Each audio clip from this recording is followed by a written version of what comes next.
talk is entitled Look and Why You Need to Join It. If you're lucky enough not to know who I am, my name is Mathew Keegan, and I'm going to be talking to you about the Linux user group I'm hoping to set up. It all kind of kick-starts here with your participation. First of all, because I know someone's already raised the issue, how can someone with a Mac talk about Linux? Well, see, yeah, so just to give you a bit of background, yes, I use a Mac for my day-to-day stuff, but I'm also running a Windows machine. I'm running Windows 7 and I'm running Windows 8 Preview, which a lot of you have got. However, all of my servers that I run, personally for my business, are all running Linux. The main one runs on CentOS, and the other one, which I'm using with a very large e-commerce platform, is running Ubuntu, and that gets maybe 5,000 visitors a month. So really big, heavy servers handling a lot of people. So, why change from what you've already got? You're comfortable with the software you've been using it for years, you're more than happy, everyone can go away, and you like what you want. Well, first of all, let's look at what other people are doing. So I did this slide. This is how Apple sees Apple. It's a beautiful landscape full of wonder and excitement, and I'm sure Apple would say it was magical and revolutionary. However, a lot of us have started to see Apple more like this, the walled garden, as the internet likes to call it. Apple's now moving to a stance where every application needs to be sandboxed, which is stifling a load of development for people, because now they can't actually run it on the hardware and get down with the nitty-gritty bits and actually do all the exciting stuff that once made Apple really good. Next one is this. Do we remember this? This is Windows Vista, and Microsoft take a completely different approach to Apple. They're happy to let you use whatever you want, write whatever you want, run whatever you want on any of their platforms, as long as you've paid them first. So Windows tries to be all things to all men. They try and do stuff that runs for businesses, that run for media centres, that run for the consumer. And you can understand when you're trying to please everyone, things don't always go right. And a lot of us remember this from Windows Vista. With the preponderance of tablets that are flooding the market now, Windows is trying to move into a different direction. They're trying to move towards, obviously, a tablet-centred system.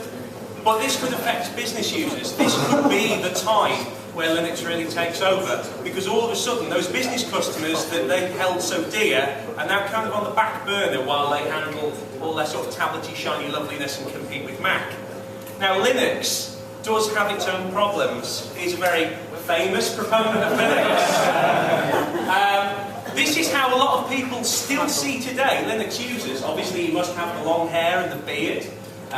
You must lose all sense of style and all sense of personal hygiene. This is also how people think Linux still is. It's just a black screen full of stuff, and it can't possibly be for the personal computer, because this is the realm of, magic and dark art. So, why now? Well, I've already hinted on a few bits. Go back one slide. Is that only a feedback? Okay, cool, carry on. It's from Google. Super. So why now? Why do I think that we need this right now? Well, Linux takes a completely different stance. They haven't got any shareholders to please. They haven't got any directors to please. All they want to do is make better software for themselves. And I think a great way of showing this, which I found really interesting, is I'm going to talk about Ubuntu quite a bit. This is showing you Ubuntu through the ages, from the very first distro that came out in 2004, and it's moving all the way up. Obviously they made a lot of background changes, that's how, and it sort of got the user base that it needed. But now, as we move up, this was really where I started using Linux, around 8.04. And what we'll see is, by the time 10 starts to come up, they obviously take a different direction now. And as they continue forward, they change the style again. Yes, we don't like Unity, there we go. And this is some of the latest stuff. This was announced by Mark Shuttleworth a couple of months ago. This is going to be the next version of Linux that's released, of Ubuntu Linux that's released next month, and it's called a heads-up display.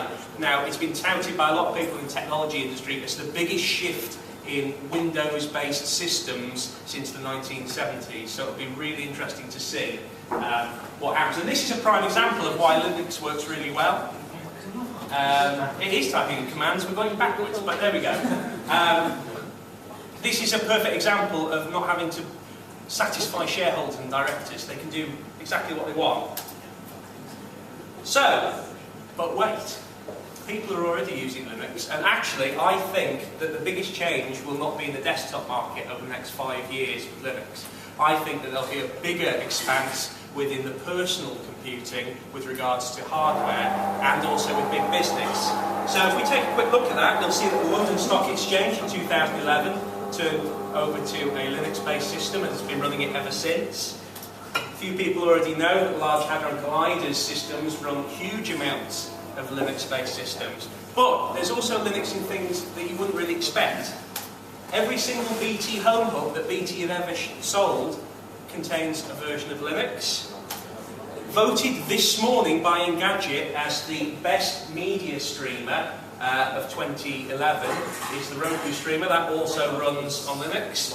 And I didn't even know this, and I own one. Samsung, portions of their new smart TVs also run on Linux. So that's where Linux is going to be for the consumer market in the next year or so.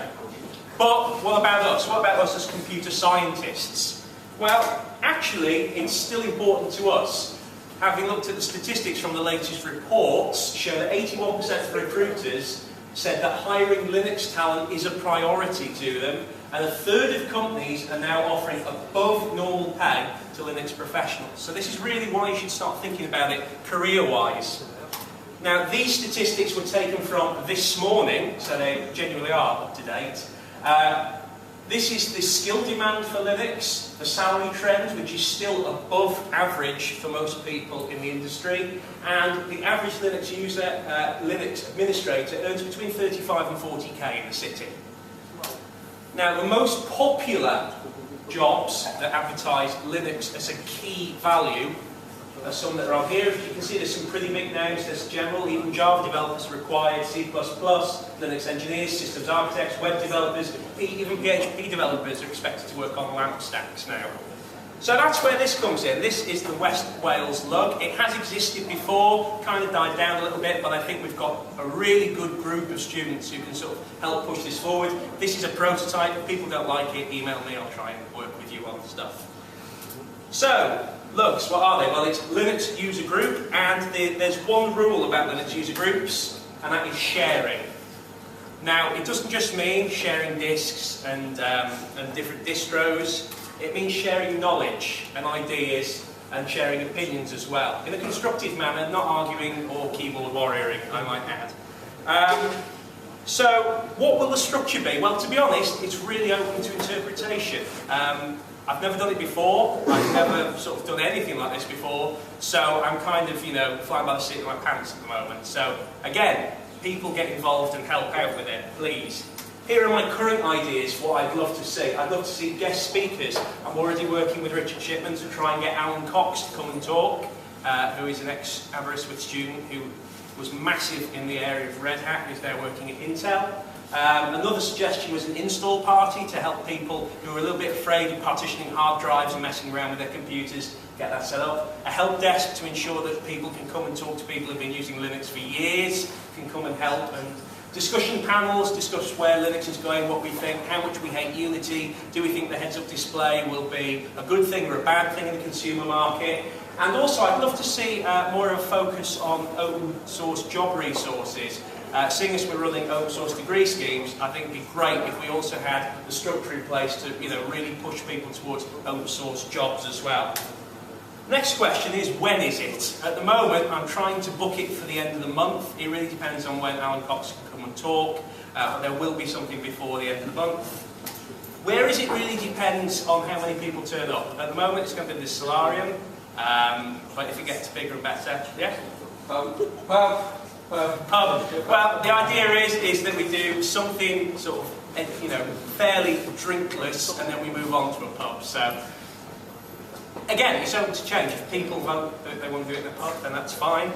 And final sign, I'm sold. What do I do now? Well, I'm going to get a piece of paper. If you want to register interest, you can take it. I've also brought down the prototype of the logo, and I've also had people from OpenSUSE and KDE who've donated 100 CDs each from FOSDEM of their latest distro, OpenSUSE and Kubuntu for KDE. Please help yourself, and hopefully people will find this really interesting and get involved. And that's me done. Thanks very much for listening.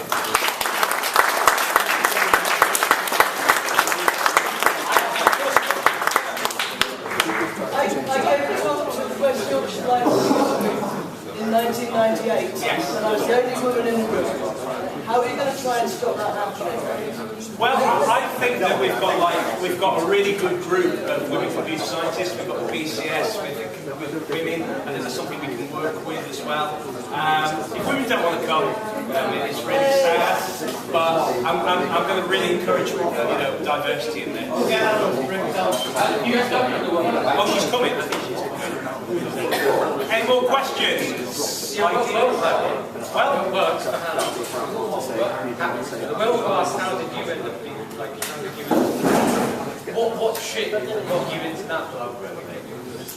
I joined this one. Okay. Great! I got my first member. Perfectly used to being the only woman in the room. I do A round of applause for Hannah, who's the first woman member of the West Wales.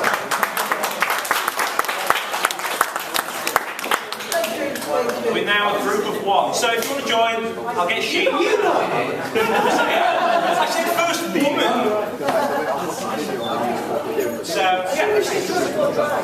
Or drag. Oh, and that's the other thing. Why I want the Arduino? Well, actually, I personally don't want the Arduino. But what I would love to see is, you might have noticed in the department, I've set up a group. Loads of people are joining it to get Raspberry Pis, so we have a really big sort of group, and we've all sent. I checked today, we've got 55 on order now, which is starting to get scary. But what I'd love to see is sort of a place where we can all mess around with them, SDKs will be available and stuff like that. If you give me a like, what I will do is I will actually put the Arduino into the group and then leave it open for projects. So that's what I want to do with it. So, thanks. Okay. Right. Okay. Well.